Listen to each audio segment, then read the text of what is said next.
Nije nova vizura da je tkivo našeg svijeta satkano od vibracija. Svaki dijelić tog svijeta titra na nekoj svojoj frekvenciji, te je više ili manje ugođen sa ostalim titrajima. Takav pristup temelj je mnogih metoda koje možemo nazvati zvukoterapija, jer je zvuk vibracija koju najzornije doživljavamo. A sretna je okolnost što se vibracije zvuka mogu proizvoditi na puno lako zamislivih načina. Raznovrsni instrumenti pratili su čovjeka kroz cijelu njegovu povijest, a u novije doba mnoga su stara znanja dobila svoju znanstvenu i praktičnu potvrdu. Na institutu boja zvuka u Engleskoj time se bavi Neck, a povremeno se time bavimo i ovdje, na Rubu Znanosti.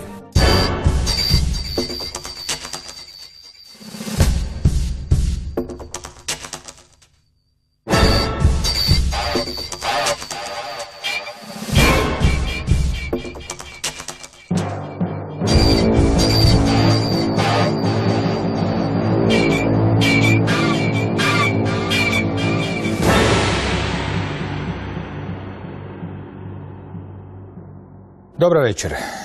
Neck, ravnatelj je instituta Color of Sound, u prijevodu boja zvuka iz Engleske, koji se bavi učincima zvuka na ravnotežu ljudskog tijela i zapravo ljudskog bića u cijelini. Dobro večer. Good evening, thanks for having me tonight. Čime se bavi institut Color of Sound i na čemu se zapravo temelji zvukoterapija? Well, the Color of Sound Institute, we're researching, developing, and then training and teaching people around the world in how to work with sounds for healing, for awakening, and for transformation. So a large part of what we do is that we work with a range of instruments as well as a background theory about how healing, how therapy works, and so that we can apply this mostly in one-to-one situations with people for personal individual therapy. It can also be applied for groups of people as well, so that we can work in groups alongside the individual patients that we see as well. Dobro, tijekom emisije čućemo i nekoliko primjera i istraživanja znanstvenih koja zapravo daju temelj zvukoterapiji. Ali generalno govoreći, koji je u stvari temelj zvukoterapije? Ako radi, zbog čega ona radi, na kakvim pretpostavkama se temelji? Okay, well, first of all, I'd like to distinguish between music therapy and sound therapy. Okay, so music therapy uses the principles of music, which would typically involve things like rhythm, melody, tempo, and so on, and would often involve working, if you're going to work one-to-one with somebody, you would work to engage the client in a process of working with instruments or working with their voice and so on. When we come to working with sound therapy, and I would say music is part of it, but sound therapy in a way is a little bit different, because what we're talking about there is working much more with the process of working with tones, with the quality of tone, with the quality of the note, with the quality of the frequency, which doesn't have any structure. Okay, so for example, if I was to ask you just now to think about your own breathing, your own body, when I do this in a minute, and then I'll check in with you at the end to see just what an effect it has. I'm just going to use my voice to do that, okay? So if you just start to become aware of your breathing, all right? And if I go, do, re, mi, fa, sol, la, ti, what do you notice? Pa u ovom trenutku malo ste me zatekli. Yeah, because probably... Pitao sam se što ovaj čovjek sad tu pjeva. Yeah. Because probably what happens for a lot of people when that occurs is that they hold their breath, because what they're expecting is the do, again, do, re, mi, fa, sol, la, ti, do. Točno, da. Okay, so there's a structure, there's an expectation in there. And so often what happens is that when people listen to music, they start to analyze the music. They start to think about what's going to happen next, especially if you're a musician or you're sensitive or you listen to music a lot. And in that anticipation, in that analysis, you can't really relax properly. Okay? And so when you hold your breath like that, you're expecting it. But if you can move out of that domain of working with music and just working with sounds, working with simple instruments, working with repetition, removing yourself from the structure of music, then that's when the body can completely relax. Then we're not anticipating anything. And when we can relax, that's when we can become aligned, that's when deep healing can occur. Koliko sam shvatio, zvukoterapija na neki način dolazi u paketu sa onim što se na mnogim mjestima u svijetu danas istražuje, to je nekakva snaga i utjecaj namjere, da ne kažemo čak i neke koherencije srca i drugih stvari. Na koji način se zapravo zvukoterapija ne može odvojiti od takvog pogleda na stvari? Oh, it's impossible not to incorporate these things to be effective. I think that's the point. I mean, when we come to working with a client, one-to-one with sound therapy, then it's so much more than just the sounds that's involved. I mean, every type of therapy, even when it comes to seeing your general practitioner, your doctor, it involves more than just the prescription of the drug. You know, it involves the interaction between you and the person. And so what's really important, and I think this is what I really want to focus on on this show, is how what we teach is a truly integrated package. It's a truly integrated process that we need to be aware of. Okay, so what I've done is I've looked at every step in the process here and looked at the scientific research and the evidence to show what works and what doesn't in all of this process. Okay, so what we need to look at when we come to one-to-one therapy is what happens before the person arrives. So what does the therapist need to do in order to get themselves into the right kind of state of mind, into the right presence in order to be able to do the therapy work effectively. What happens during the treatment?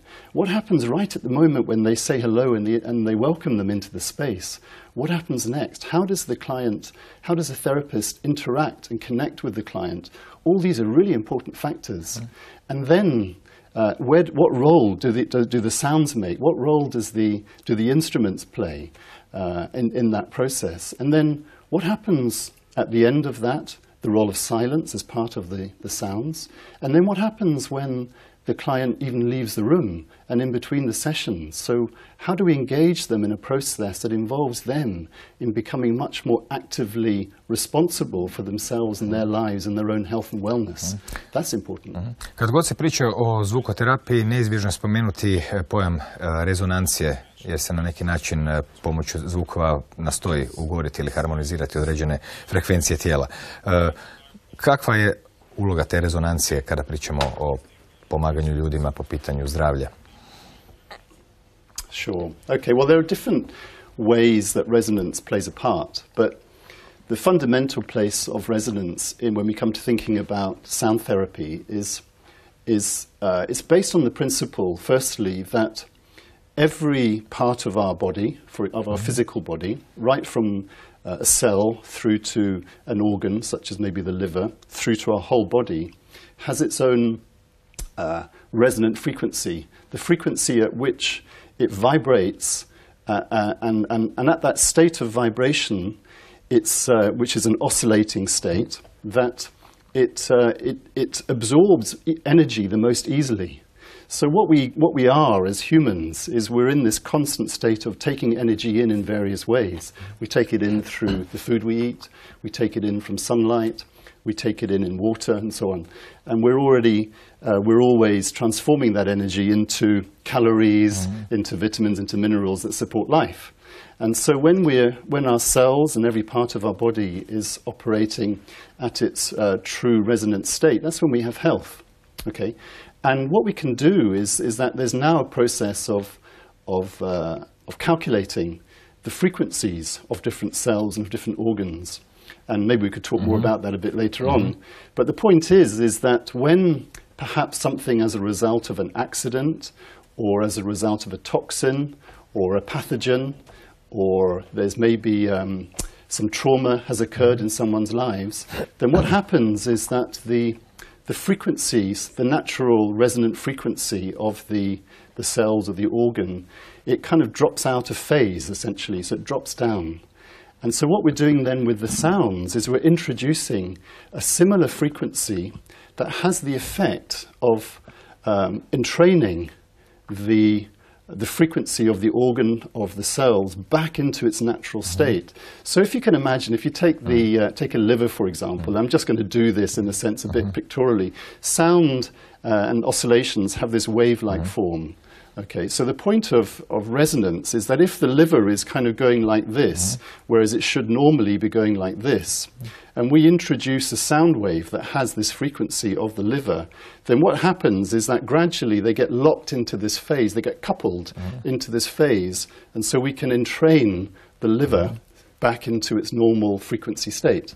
And that's what we mean by resonance. So it's this coupling effect of introducing one sound, one frequency that's similar, but and is at the true rate that we want it to be at. And that then entrains the other one back into that state. Jedna od prvih tema s kojom su se susreli antropolozi kada su došli u neka plemena u zabačenim dijelovima planeta našeg su bili bubnjevi.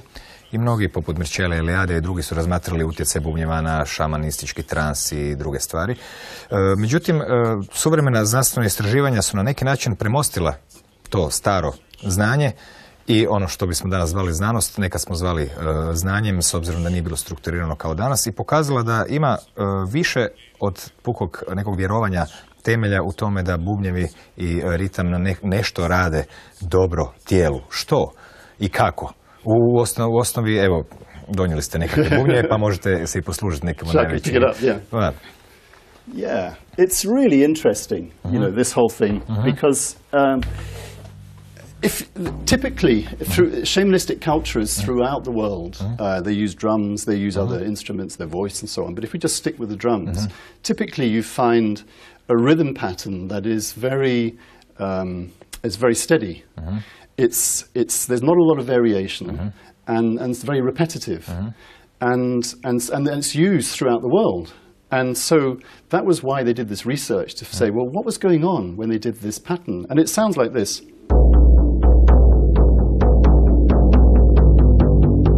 Okay, so you've probably heard that kind of thing before. So what's happening there when it's analyzed is that there's a rhythmic pattern of about typically 4 to 5 beats per second. Okay, and what it's been found, because there's now this type of scientific inquiry that's called psychoacoustics. So they're looking at the effect of the acoustics of the sound on what's happening in our brain. Okay, and so what they found is that after playing that rhythm for a few minutes, usually 5 minutes maybe, sometimes sooner, sometimes a bit longer, but what happens is that although that's quite a fast rhythm, it actually has the effect of entraining. We're talking about this principle of entrainment, of entraining the brainwave frequencies so that the brainwave slows down into this alpha theta zone, typically around about 7 or 8 hertz or cycles per second. And so it has this effect of having a general relaxation throughout the body. And what's really interesting then is that, as also just been shown, is that there's a relationship between that count, that number of cycles per second, and what is being called one of the Schumann resonances. Okay, so I think it was in 1952 that this German physicist, Dr. Schumann, discovered these resonances of which are in this so-called cavity in the space between the Earth's surface and the ionosphere, which is about 85 kilometers up in the atmosphere above us. And in this space, you see what happens is that the solar radiation, it ionizes this part of the atmosphere up there. So it creates this positive charge of that space relative to the Earth's surface, which is more negatively charged. And so in this, it's almost like there's this electrical interaction, excuse me, between the two. And in this space, in this cavity, which is a bit like the cavity in a musical instrument, there's this opportunity for resonance to occur. And this is activated mostly by lightning storms throughout the world. There's usually hundreds of lightning storms happening every second. And that keeps activating this resonant chamber at this number of cycles per second. There are a few others as well, but around about 7.8 to 8.2 is typically, it fluctuates daily and at night and so on, times of the year and all that. But around about 8, let's just hold it at that figure, around about 8 is the frequency. And so this entrainment with the drum, it's entraining the brainwave frequencies down to about 7 or 8 again. So you get this correspondence, therefore, between the brainwave frequencies entrained by the drum, the Schumann resonance, which is this natural occurring life force, you could say, and you then get this synergistic coupling effect, which has further relaxation, further benefits. It has a direct effect on the pineal gland. It affects the nervous system directly. It releases melatonin. It creates the body to relax, to de-stress, and to boost the immune system. So you get this wonderful coupling effect, this wonderful synergistic effect between the drumming, the brainwave, and this natural energy in the atmosphere. Drugim riječima, ono što se činilo nekakvim narodnim običajem zapravo je nekakav uređaj za prilagođavanje čovjeka frekvencijama koje su inače na zemlji prirodno prisutne, a iz nekog razloga iziđe iz njih povremeno. Koji su inače ljudi se bavili istraživanjem frekvencije na čemu se temelji zvukoterapija? Imamo ih tu barem nekoliko na popisu, ne znam od kojeg bi se moglo početi. Možda ovaj čovjek koji se zvao liječnik, James Grimzevski, koji je udario neke temelje toga. U međuvremenu možete bubanj vratiti ako vam smeta. Yeah, otherwise I might drop it or something. Tako. There we go. Yeah. Yeah, I mean, he is a man who's a scientist in UCLA, University of California, Los Angeles. James Grimzevski. Yeah. Okay. Who he's developed this new form of science, you could say, which is where what he's looking at is he's able to, with what's called atomic force microscope. It's a bit like a highly sensitive microphone. He's able to go down at the cellular level and actually hear the sounds of cells. So what he's finding is that essentially every cell in our body is singing. It comes back to what we were talking about earlier. It's the frequency at which it's operating at. And so having been able to then, with this kind of super sensitive microphone, he's then able to record the sounds. And then through the process of a mathematical calculation called Fourier transform, using a series of equations essentially, he's able to then calculate the actual frequency of the different cells and of the different organs and so on. And so it's been found, for example, that the bone cells, the ones that are to do with the growth of bones, that this would typically have this resonant frequency of about 7 hertz, and that what would it be? It would be things to do with the tendons, for example. So the part that's maybe at the back of your ankle here, that would have a resonant frequency of about 10 hertz. And so what's then been done is to then look at, well, what's the correlation therefore between these kind of frequencies and practices that therapists, that healers, that we can then incorporate with the sound. So we can get a correlation between the understanding from that kind of research about the frequencies of the body, and then the way we can then use the instruments and our own entrainment process. You see, what's been found, but you mentioned the Institute of Heart Mass, for example, is that it's been found that the heart is 5,000 times more powerful in terms of the effect on the electromagnetic force than our brains. So this is a really powerful force field. And so when you're coming to work with sound therapy, there's a need to really work with that energy as well.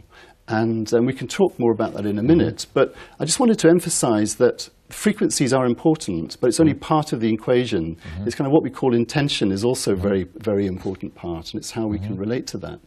In terms of the frequencies, though, that there's been now, because there's been this kind of identification with the role of frequencies, there's been quite a lot of different types of analysis of that, which is very interesting.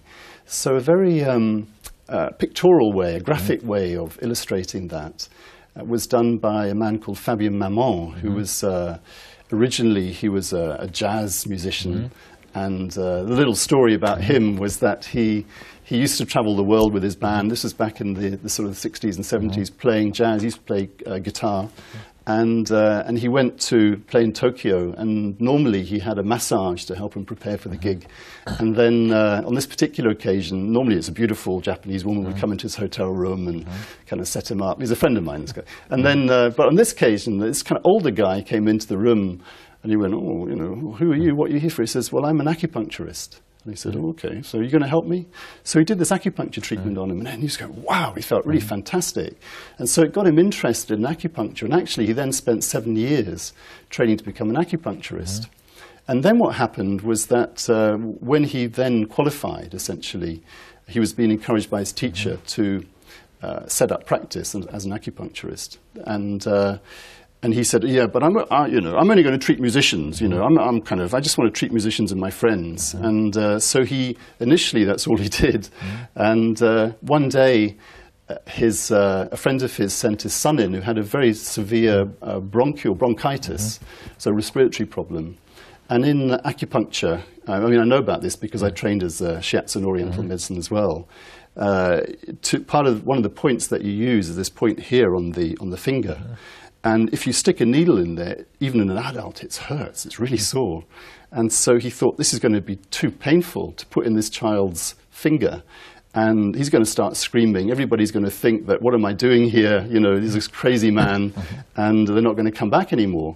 So something intuitively, he introduced him to the idea that what he needed to do was to go over to his piano and pick up his tuning fork, A440, pick it up from the tuning fork, and tapped it, put it on the finger like this, and held it there while it's vibrating. And as a result of that, he then discovered that after a little bit of treatment, that this condition immediately started to improve. And that led him to then explore the role of then sound, frequency, and the world of tuning forks, which we can talk about a bit more. Anyway, so what he did was he then linked up with people in the medical school and the university, and he did this series of experiments. There was two types of experiments where with one type he took healthy tissue, cells of healthy tissue from the human body, put it into plates for the microscope, and then he used Kirlian photography to take photographs, in a sense, of the aura of these cells. And what he found was that by then playing different instruments and different notes, and using his voice and so on the healthy cells, that the colors and the shapes of this aura of the cells changed. So that showed him, and shows everyone else, that there is an effect that we're having in terms of the cell structure, the energy of the cells, through the use of sounds and so on. So that was quite interesting. And then he found that, and again, coming back to what we were talking about in terms of the sympathetic resonance of each cell, that there was particular notes and particular frequencies where the aura seemed most complete and whole and shiny and bright and all of that. And so they would then be the kind of the resonant frequency of those cells that he would find. But what he also did, which is perhaps even more interesting here, is that he then took some cells of a cancerous tumor culture and put it in there. This time he didn't use the Kirlian photography, he just used a simple magnification of that to actually look at what was happening at the cells on this plate.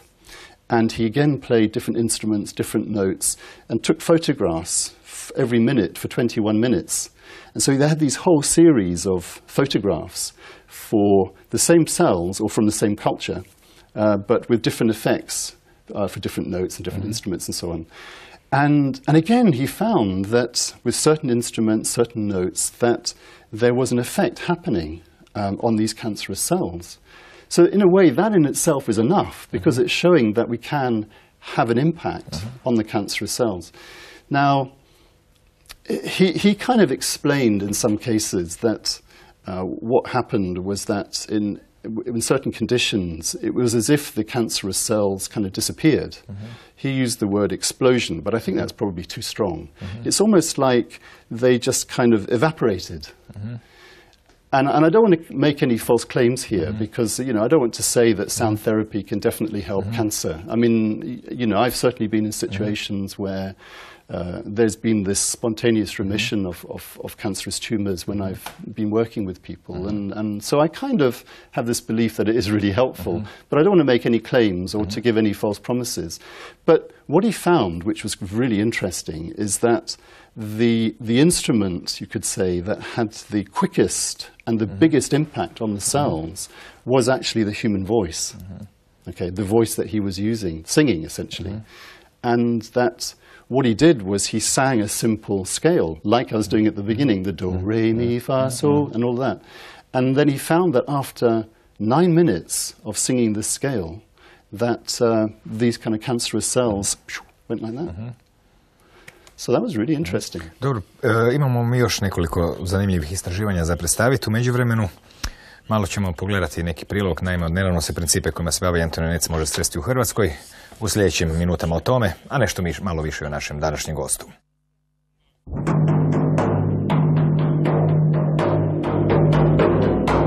Britanac Antoni Nec učitelj je zvukoterapije s dugogodišnjim iskustvom. Zvukoterapija je metoda koja rabi zvučne vibracije u cilju opuštanja i terapeutskih dobrobiti. Što više frekvencija, to je važno, što više tonova da je uključeno u terapiju, a kod terapije glasom isto tako se rade određene melodije, nisu toliko razvedene, nisu toliko bogate kao prava muzička forma. Najčešće je vokaliziranje i toniranje na jednom tonu, ali i postoje znači ta intervalika koja uvijek ima svoju funkciju, jer svaki interval, to i glazbenici i muzičari znaju, ima svoju funkciju i nešto nosi u sebi. Vrlo je važno da grupu ljudi dovedemo u teta stanje svijesti, teta stanje valova mozga. Znači da je to jedan spori titraj od 4 do 7 Hz, a on se inače koristi pri nekim terapijama, hipnoterapiji, teta terapiji i tako dalje. To je vrlo slično stanje kao kad idemo u san. To se stanje, dakle, i u drugim terapijama koristi, tako i u zvukoterapiji, za brisanje nekih emocionalnih trauma, za brisanje nekih, znači, poremećaja. Na sve to se obraća zvukoterapija, znači na iscijeljenje od svih tih trauma u tom stanju, znači u teta dubokom stanju svijesti u kojem mi dovodimo na određeni način ljude u terapiji. Često puta kasnije vide da su se neke blokade oslobodile, svjedoče o tome, duboko su relaksirani, osjećaju promjene, osjećaju i širenje svijesti. Antonijeva zaljubljenost u potencijale zvuka počela je još u njegovim tinejdžerskim danima tijekom 1970. godina. Po prvi puta susreće se sa jednom višom dimenzijom, tako mogla bi reći svetom dimenzijom zvuka, slušajući redovnike katoličke crkve koji pjevaju gregorijanske korale. I to mu se jako svidjelo i nekako poslije toga ga je put nanio u Tibet. Tamo je upoznao budističke redovnike i sa njima pjevajući mantre i meditirajući doživljava proširena stanja svijesti koja opisuje kao stanja savršenog mira, blaženstva i jedinstva sa svim stvorenim. Ta iskustva potaknula su ga da se intenzivno posveti korijenima zvukoterapije te duhovnim i iscijeliteljskim tradicijama Indije, Tibeta, Kine i Japana. Uvide drevnih kultura o iscijeliteljskim mogućnostima zvuka sagledava u svjetlu suvremenih znanstvenih istraživanja i spoznaja. 1991. on dobiva svoju prvu diplomu iz istočnjačke medicine i shiatsu i otvara svoju prvu holističku praksu u Danskoj. Tih godina nekako kreće njegov put, znači istraživanja znanosti i umjetnosti vibracionih terapija koje ne utječu samo na naše fizičko, nego na sve aspekte našeg bića. I tako njega put vodi do danas, kada se on bavi zvukoterapijom i podučava, on je učitelj. I meni, recimo, što mogu reći da je najupečetljivije kao učitelj, nekako uputio nas je na to da moramo paziti na neke faktore pri terapeutskom radu. To mi se nekako najviše dojmilo i tu nas upozorava i upućuje da je najvažnije da stvorimo povjerenje u odnosu između terapeuta i klijenta. Zatim da je isto tako važno da klijent želi promjenu i da je klijent zadovoljan i da vjeruje u terapiju s kojom se radi. Od 2010. godine Antoni je ravnatelj instituta Color of Sound, boja zvuka, koji je osnovan 2003. Institut znači kombinira taj naziv Color of Sound, odnosi se na to što se uči o bojama i o zvuku. Institut kombinira edukaciju zvuka i edukaciju boja. Tako da to je u stvari nešto što je novo, što se tek razvija i u čemu naša budućnost je. To su iscijeljenja, to je terapije biljkama, glazbom, zvukom i bojama, nešto što nas eto, sve više obuzima i sve više prožima. Institut znači, daje edukaciju kroz niz radionica, teleseminara i profesionalnih treninga. Antoni ima studente iz čitavog svijeta, a radionica organizira u Irskoj i Engleskoj. I ovoga ljeta po prvi put nam dolazi na otok Kiž u Hrvatsku sa jednom takvom radionicom koja će trajati 7 dana. Osim zvukoterapije, kromoterapije, on još pridodaje šijacu i on radi znači tu jednu kombinaciju terapija koje najviše rezoniraju sa njim i sa njegovim pacijentima, klijentima to jest. I tako i da nas nekako uvijek upućuje na to da radimo kombinaciju prema našim afinitetima, da nekako uvijek možemo dodati neku dimenziju više.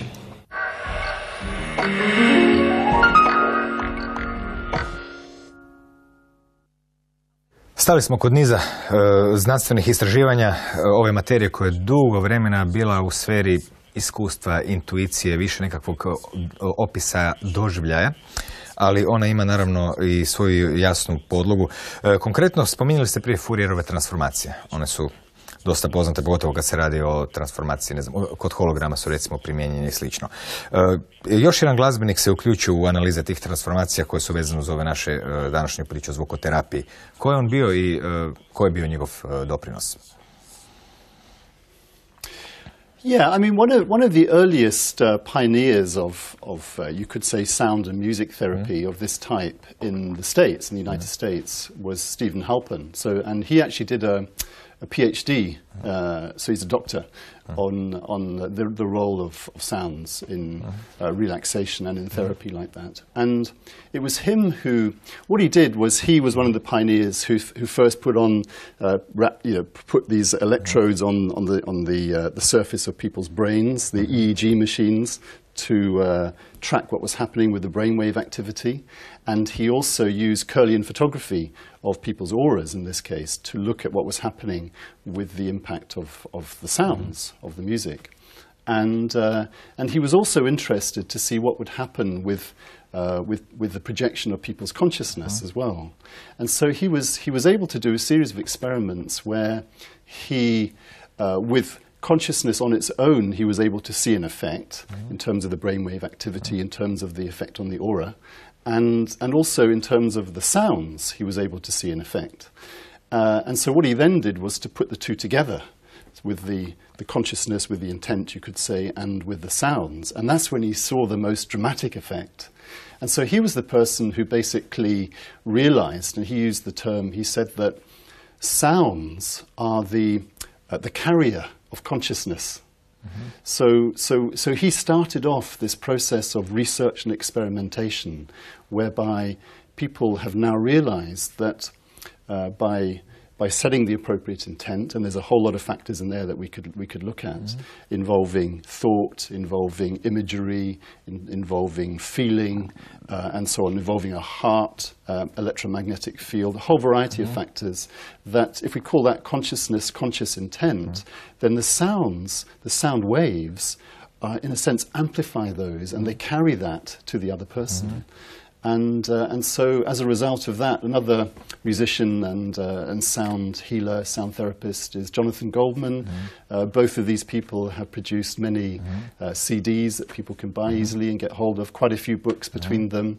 And he coined the term, which I think is really great. He just said, it's frequency plus intention, that equals the healing. Okay, and that summarizes it beautifully. Prije ste spominjali eksperimente sa stanicama raka.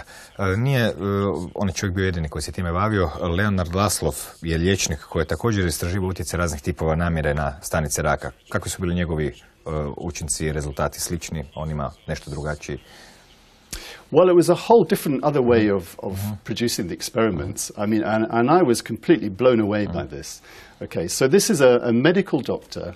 He'd spent years working in the medical profession, both and doing surgery and so on. He was involved with women's health, with gynecology and so on. But he also opened up to this concept of working in a different way, complementary way.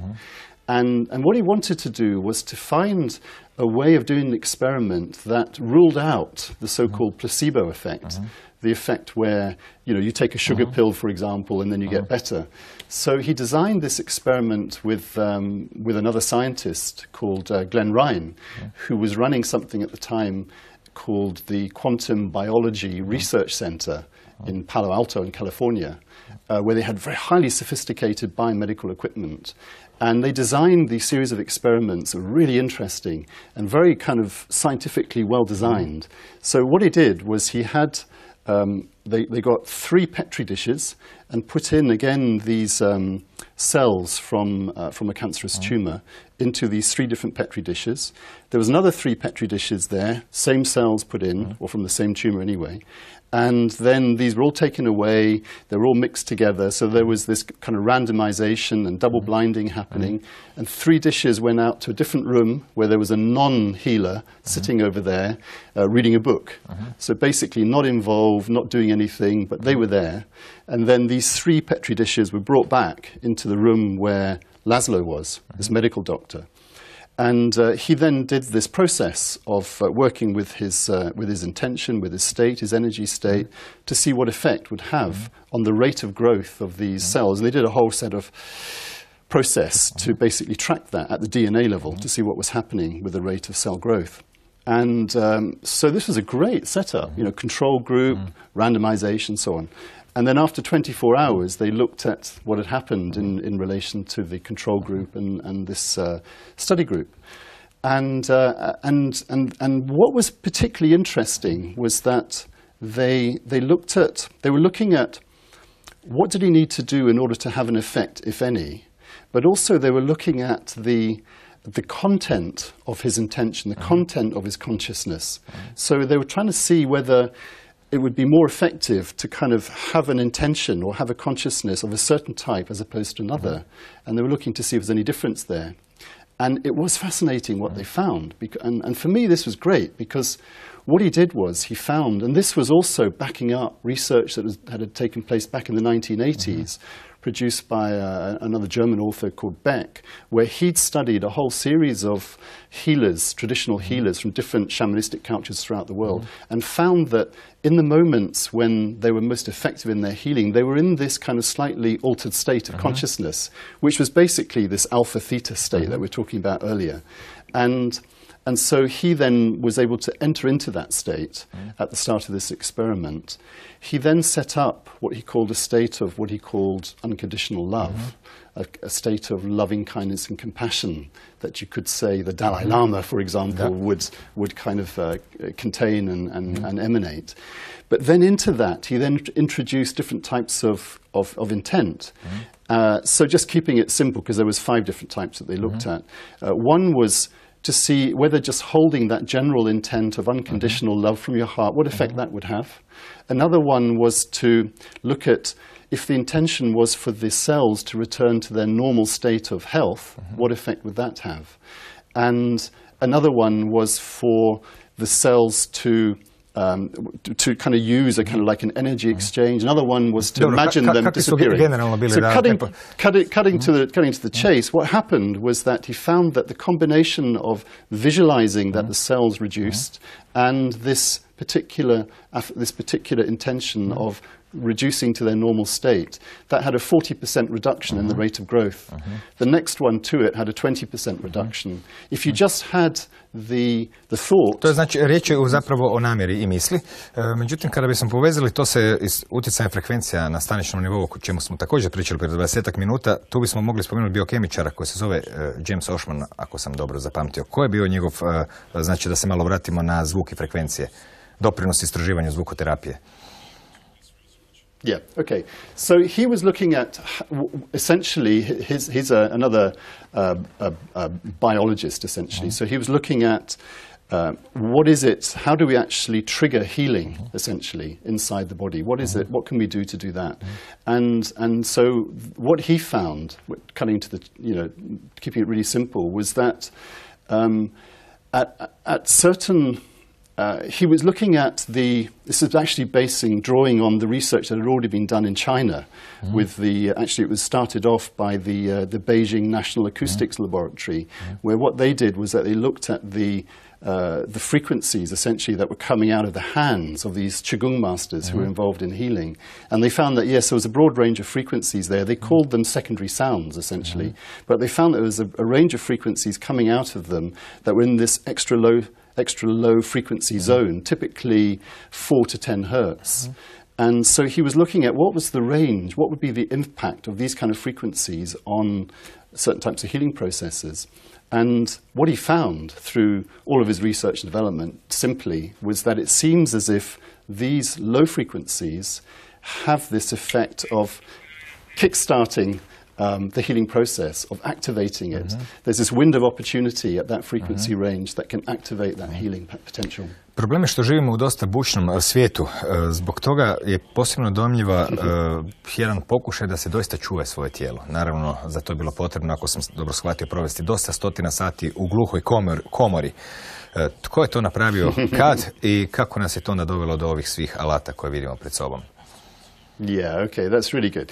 Yeah, okay, so John Bellieu was is another American musician, and when he was at medical college, at music college, he was introduced to this idea of this so-called anechoic chamber, where this is a soundproof room where you go into this room, you can't hear anything from outside, and nothing from inside goes out either. And he found this fascinating, and he spent 500 hours inside this chamber. And after nearly close to that time, he suddenly started to hear this noise, and he wondered where it came from. And he realized that this noise that he was hearing, this sound that he was hearing, was the sound of his nervous system. And that was interesting in itself. But being a musician, he then thought, what could I do to affect that simply and easily? And again, he took in a tuning fork, and he started to play this tuning fork around his body like this, placing it in different places. And he found that, again, in this anechoic chamber, that the sound changed. So he realized that frequencies, tuning forks, have an effect on our nervous system, have an effect on the sound of our nervous system, and have an effect on our health and wellness. And as a result, he's spent many years now, 20, 30 years, he's right at the forefront, in fact, written quite a few books on human tuning, using tuning forks as a way to be quite precise. Zanimljivo je što su te zvučne vilice možda jedan od najpreciznijih alata za zvukoterapiju koje sam do sad vidio. Ostali daju zvukove koji su tako šireg spektra. Na koji način su one ugođene? Kako su podijeljeni ti stupnjevi frekvencija i zbog čega su tako baš posložene, a ne nekako drugačije? Yeah, okay. I mean, the range, you're absolutely right. I mean, they're very specific. They are tuned to a particular frequency. So the range we have here, for example, is that this is a 32 hertz one. It's got these weights on the end, which means that it's particularly strong. And all of these forks have a particular benefit. So this one is particularly good for the lymphatic system, for example. So that's a 32. One of the highest ones here is a 4096, and this is typically used in conjunction with crystals. So we can create a whole. This is a quartz crystal. So that's quite a big range. Now, if you're thinking about a piano, typically the lowest note on a piano is about 27 hertz. So this is close to the lowest end. And the highest note on a piano, which is a C, the high C there, is about 4,100. So what we've got here, essentially, in tuning forks, is the ability to cover the whole range. Essentially on a piano, which is quite interesting, and be very precise with that as well. Zanimljivo je vidjeti kako kvarc pojačava zapravo zvuk vilice. Yeah. Možete li nam demonstrirati? Yeah. I mean, so if we just play the fork on its own, like that, I mean, it's still quite strong and powerful, but of course the quartz does amplify it tremendously. So it creates a much sweeter sound, but also richer overtones. And I think that, and then we can work with the quality of the quartz itself and the quality of the sound together to create this vibrational field that is very healing. So that's really good. I think that introduces the idea of how we can use the sound itself as a form of diagnosis. To je zapravo ključno pitanje. Potpuno je jasno da stanice, organi i svi dijelovi našeg tijela imaju određene frekvencije. Potpuno je jasno da se te frekvencije mogu stvoriti i dovesti u rezonanciju. I sad kreće najveće pitanje.